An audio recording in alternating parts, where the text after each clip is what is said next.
a service of CNC Worldwide.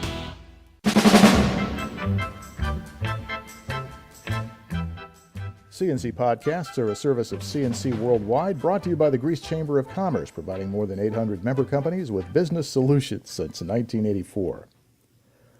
A Rochester man convicted of a double murder and the wounding of a Rochester police officer last year has been sentenced to the maximum, life in prison without parole. Ralph Strong shot down two men in the parking lot of a Central Avenue nightclub. A couple of days later, he got into a gunfight with Sergeant Flomor Zenilovic, who tried to arrest him. The officer and a passing motorist were shot and wounded. Strong said at trial he believed the two men were about to rob him, but the judge said the evidence completely disproved that claim.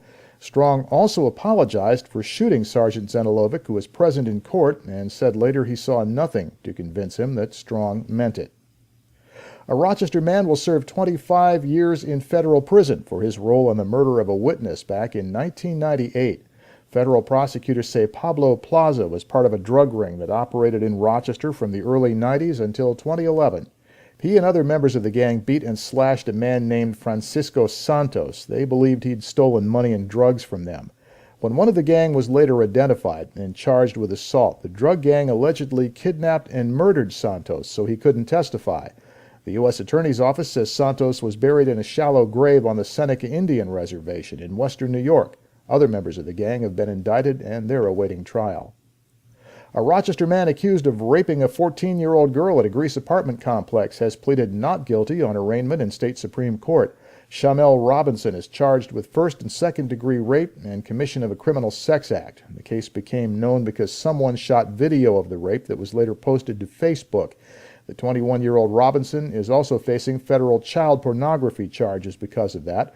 Prosecutors say he admitted to Greece police having sex with the girl while she was unconscious, and that another man named Jordan McLeod shot the video. Police and the FBI are still searching for McLeod. They ask anyone who knows where to find him to call 911. The West Arundecoit Central School District will have a full modified sports program for middle school students this year, thanks to hard work from a group of sports boosters and a donation from the owner of Mark's Pizzeria. The district had to axe the modified sports program after taxpayers twice voted down a proposed tax increase, leading to a contingency budget. The district now says all 29 teams will continue, thanks to the all-sports boosters who raised enough money for a partial restoration, and Mark Crane of Mark's Pizzeria, who donated more than $40,000 to restore the entire program. Starbucks is issuing an apology to a Brighton woman who says she was denied service at the coffee chain's 12 Corner store because she had her service dog with her.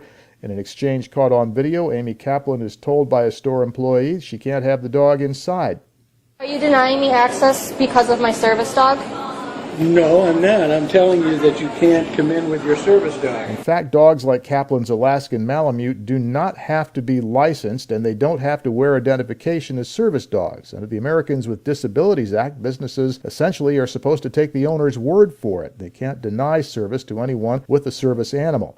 Kaplan's recovering from traumatic brain injury suffered while she worked as a paramedic in Buffalo.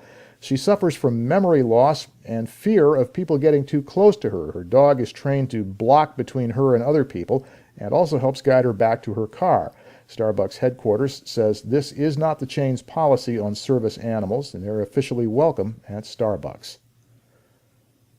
Webster police say a 19-year-old is under arrest for trying to break into a home on Deerhaven Drive. Police say Colin Waltman was arrested fleeing the area after neighbors saw him ring the doorbell of a home and then try to pry open a window. They called 911. He's charged with attempted burglary and trespassing. And a couple walking on Prince Street early Tuesday was robbed at gunpoint by two men who chased them down as they tried to run away. Police say the 25-year-old man reported he and his girlfriend were approached by a red car. Two armed men jumped out. The two ran but were chased down, and the victim was hit from behind by one of the suspects who took his belongings. They then jumped back in their car and drove off. The man was treated for a head laceration at Strong Memorial Hospital, and police are asking anyone who has information about this to give them a call.